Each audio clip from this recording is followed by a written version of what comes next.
O deputado federal Pedro Lucas Fernandes, do PSL, vai conceder entrevista para a gente aqui no Contraponto. Deputado, inicialmente a gente, claro, gostaria de agradecer muito a sua disponibilidade de marcar presença aqui no estúdio e de conceder essa entrevista. Inicialmente, a gente gostaria de falar sobre a sua eleição para o cargo de coordenador da bancada federal maranhense, né, para o ano de 2021. Queria saber como é que o senhor encara essa responsabilidade, como é que o senhor pretende também desenvolver esse trabalho à frente da bancada federal. Boa noite, seja bem-vindo aqui à Rádio Timir. Boa noite, Daniel, boa noite, Robson, Jorge. Prazer falar com todos os ouvintes aqui dessa grande rádio. Só fazer um contraponto aqui, ainda estou no PTB, tá? Porque senão tem um problema futuro aí de legislação eleitoral. Mas dizer que foi uma eleição bastante tranquila dentro da bancada, até porque o nosso nome surgiu como quase um consenso, né? Teve deputados que não puderam votar, eu entendo todos os motivos, mas é uma etapa superada. O que a gente busca dentro da bancada federal é trazer um equilíbrio necessário para que a gente possa convergir numa pauta que beneficie o Maranhão, né? Eu acho que, acima de tudo, o Maranhão é que está acima dos nossos mandatos. E lá na Câmara Federal é uma guerra muito grande de espaços e de recursos. Então, o coordenador da bancada tem uma função primordial, que é fazer esse equilíbrio de ideias, né, e depois ir buscar recursos, principalmente na CMO, né, na Comissão Mista de Orçamento. E é dessa forma que a gente vai conduzir esse um ano de coordenador da bancada, porque, como diz o regimento, tem um regimento, a bancada tem um regimento, só pode renovar, né, só pode se exercer por um ano a coordenação da bancada. Isso, deputado, a exemplo do senhor, vários deputados também se encontram na mesma situação, querendo mudar de partido, já palavreado com outros partidos, mas em função da legislação só vão poder fazer isso a partir de abril de 2022, quando abrir a janela partidária. Então, mas como é que está se dando esse processo de transferência do senhor para o PSL, já que nacionalmente ele lhe entregue o comando do partido no Maranhão? Foi assim, primeiro eu gosto de deixar bem transparente, foi abrupta, uma decisão abrupta do Diretório Nacional, até porque eu vinha liderando a bancada federal por 2 anos, e eu acho que saí pela porta da frente que entrei da liderança, né, isso é bom ressaltar, e de uma votação não esperava que a gente pudesse perder, né, o diretório. Mas são ciclos, a política é formada de ciclos, Jorge, e o que a gente fez? Durante esses 2 anos a gente conheceu, né, muitos dirigentes partidários, muitos líderes, e fizemos amizade, né, amizade política, tudo acontece em Brasília, e conheci o Bivar nesse processo todo, né, de eleição de mesa, de pauta a ser debatidas, e o Rueda, e eles me ofereceram, né, junto com o Chico Carvalho, que está aqui, junto com o deputado Pará Figueiredo, que também se encontra no PSL, para que o nosso grupo político assumisse, por enquanto, a direção do PSL aqui no Maranhão. Assim foi feito, nós colocamos pessoas de nossa confiança, juntamente com o Chico, juntamente com o Pará, para que a gente possa avançar no PSL no Maranhão. Não é? E eu continuo pela legislação no PTB.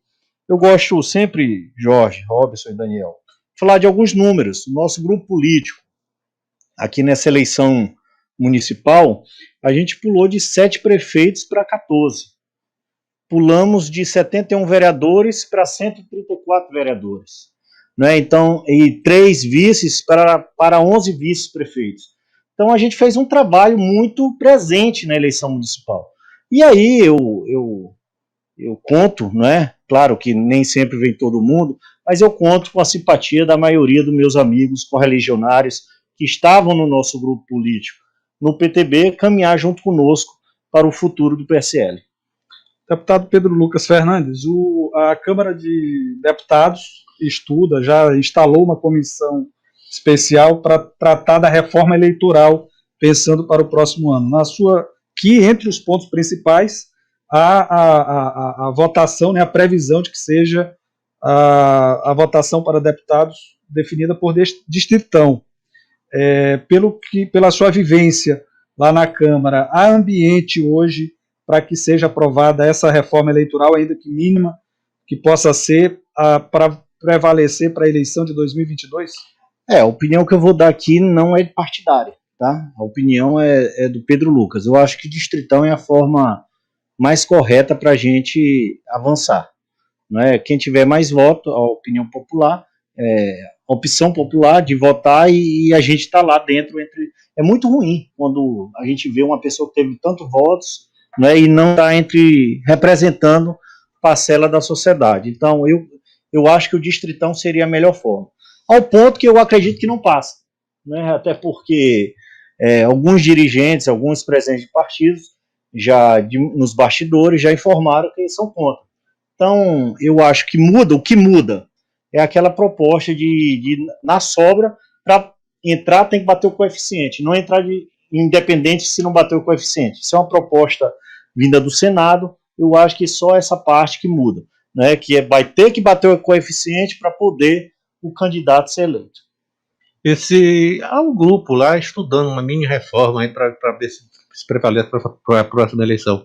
Eu lhe pergunto, há tempo necessário, ainda há tempo de se fazer isso aí, de aprovar alguma coisa que mude o que está a regra do jogo agora? Jorge, eu acho que a gente enfraquece a política, mudando toda a campanha, a forma de disputar. Né? Eu acho que a gente tem que se preparar para uma forma definitiva. Eu sei que as coisas são muito flexíveis, principalmente na política, mas se a gente não fizer uma coisa robusta, que fixa, a política vai se desgastando. Eu creio que a gente deveria decidir logo, é distritão que vamos ou não. Deveria pautar, pelo menos. E a Câmara, o plenário, pudesse decidir. Eu só não acredito que seja pautado nem votado para essa eleição. Então o jogo fica como está. Deputado, falando sobre a perspectiva da eleição, do ano de 2022, tem dois nomes que têm despontado principalmente em relação ao grupo do governador Flávio Dino, senador Everton Rocha e o vice-governador Carlos Brandão. O governador já disse que ainda no fim desse mês vai começar o debate em relação a essa situação com os principais líderes de partido, inclusive o senhor foi convidado, né, para essa reunião. Como é que o senhor avalia esse debate que vai ser iniciado para que o governador possa decidir quem ele vai apoiar para a sua sucessão no próximo ano? Primeiro, eu gosto sempre de dizer que é muito oportuno e há um crescimento político de todos que participam das reuniões com o governador, né, tem esse crescimento político. Eu acho que o governador poderia exercer mais, porque quem ganha é a gente, né, ouvi-lo, escutá-lo. Eu sei que são muitas demandas de todo o estado, mas assim, sempre é bom ouvir o governador, né? Sempre é prazeroso, a gente aprende, a gente vê, a gente tem um norte do que ele está pensando. Marcou essa reunião, eu acho que o grupo político liderado pelo governador, ele é o nosso líder, tem essa maturidade, né? A gente busca um consenso, tem dois nomes, ótimos dois nomes, era ruim se não tivesse nenhum nome, a gente estava no mato sem cachorro, não era, Jorge? Eu creio muito na unidade ainda, até porque eles estão observando, os adversários estão observando nosso movimento, né? E a gente não pode errar. Então, eu creio que vai ser uma reunião importante, início de uma reunião importante, que vão haver várias, né? Não vai bater o martelo ali. Vão ser várias reuniões onde a gente vai amadurecendo esse nome. O Carlos Brandão, vice-governador, tem uma bagagem muito grande, foi por 2 mandatos vice-governador, eu conheço bem, uma pessoa de compromisso. Tem um senador, o Everton, que fez um grande papel na Câmara dos Deputados e exerce muito bem o Senado. Creio que a gente vai convergir e vai ver qual é o melhor caminho para o nosso grupo político. Deputado Pedro Lucas, o senhor faz parte da base de sustentação do governador Flávio Dino, também o seu grupo partidário faz parte do governo. Qual a avaliação que o senhor faz acerca dessa gestão do governador ao longo desses 7 anos e, mais especificamente, também nesse processo de enfrentamento da pandemia, apesar das dificuldades econômicas e até dificuldades no que diz respeito a uma coordenação por parte do governo federal? Olha, dizer que eu sinto um orgulho muito grande ter sido secretário do governador Flávio. Eu fui o primeiro presidente da Agência Executiva Metropolitana, onde muita gente só falava de região metropolitana. Ele meteu o dedo na ferida e fez acontecer. Hoje a agência existe, trabalhamos o plano de resíduos sólidos, enfim, deixamos um legado lá e o Lívio está tocando. O governador, ele faz um trabalho que a história vai mostrar que foi o melhor governador que o Maranhão já teve, né? Acabou com muitos gargalos, não é? Renovou a política dentro do governo, do próprio governo, deu oportunidade para muita gente boa fazer acontecer e continua acontecendo. Então o governador tem demonstrado um homem público muito grande dentro do nosso estado, é o nosso líder dentro do estado do Maranhão, e faz falta ter um Flávio lá em Brasília também, né? Porque ele foi deputado federal e agora pretende se lançar candidato a senador, e é muito importante vê-lo no cenário nacional também, debatendo muito presente, né, muito forte, presente, para que a gente possa desenvolver ainda mais o Estado. Com relação à pandemia, o Estado do Maranhão eu acompanho de perto, né, está de parabéns por conta de todo o trabalho que ele fez, onde muitos não acreditavam, né, porque uma pandemia, doença nova, e muita gente atirava para um lado, atirava para o outro. Eu acho que o governador Flávio atirou no rumo certo, né? Fez o que devia fazer, está combatendo a pandemia, e a gente vai sair dessa da melhor forma. Falar em pandemia, qual a avaliação que você faz da condução do governo federal nesse momento de extrema dificuldade para a população brasileira? Eu acho que o governo federal teve seus erros, né? Tem que admitir, né? A gente precisa fazer essa autoavaliação. Nós acertamos em parte dentro do Congresso. Eu acho que nem tudo que a gente aprovou a gente deveria ter aprovado naquele momento. Eu acho que a gente poderia ter sido mais focado dentro do propósito de combate à pandemia, mas tudo é novo, né, Jorge? E falar que apontar erros nesse momento, eu acho que é ruim. Eu sou até contra, eu vou te dizer aqui com toda a transparência do mundo, eu acho que a gente poderia sim fazer uma CPI logo depois da pandemia. Eu não sei se o que está acontecendo, não sei te dizer, não sei avaliar, que se o que está acontecendo na CPI se é válido para o combate. Está vindo muita coisa à tona que poderia vir num segundo momento. Mas, enfim, é um trabalho político que a CPI faz e a gente tem que respeitar. Mas, no entanto, eu creio que o governo federal teve seus erros, sim, e que nós, homens públicos, principalmente que estamos em Brasília, todos nós erramos, não é? Votar coisas que não era o momento de ser votado. Eu acho que todos tiveram erro, tanto o executivo quanto o legislativo.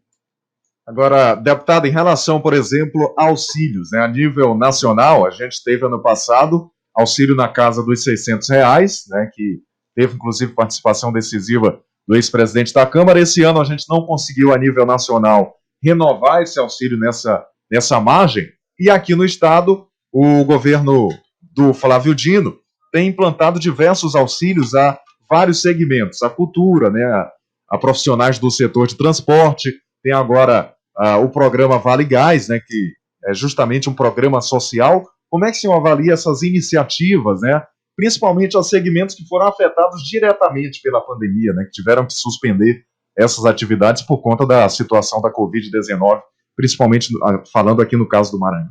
Não, o governo do Maranhão tem dado exemplo para o resto do país, né? Fez programas onde ajuda setores sacrificados pela pandemia.